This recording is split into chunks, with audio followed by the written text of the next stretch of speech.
ఇంకా ప్రధానమైన ఉదాహరణ చెప్పాల్సి వస్తే మహానాయకుడిని ఇక్కడ ఉన్నారు.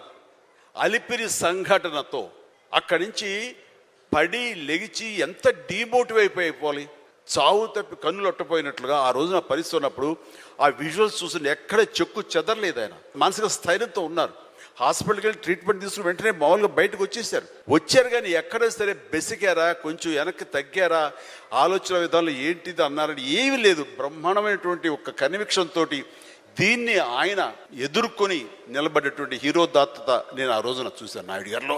ఇలాంటివి వస్తుంటాయి కానీ వీటిని మన కన్విక్షన్, మన నమ్మకం, మన మీద మన నమ్మకం ఖచ్చితంగా ముందుకు వెళ్ళిపోతుండాలి. మనల్ని ఆదరించే ప్రేక్షకులు లేదా రాజకీయంగా వస్తే ప్రజలు ఎప్పుడు మన యొక్క మంచిని, మనం చేసిన కృషిని, మన యొక్క ఇన్నర్ మన ఫీలింగ్ని, మన జెన్యూనిటీని, మన ఆనెస్టీని, నిజాయితీని ఖచ్చితంగా గుర్తించగలరు. మధ్యలో ఒక్కోసారి ప్రతికూల పరిస్థితులు వస్తాయి, బట్ వాటిని అధిగమించేలాగా వస్తుంది, మనకి రోజులు మంచి రోజులు వస్తాయని కన్విక్షన్ తెలితే కనుక అలాంటి అబ్స్ట్రకల్స్ని ఓవర్కమ్ చేయగలం. దానికి గాను నువ్వు నీ మానసిక ధైర్యాన్ని కోల్పోకూడదు. ఇక్కడ నిలబెత్తున్న నిదర్శనం చంద్రబాబు నాయుడు గారు.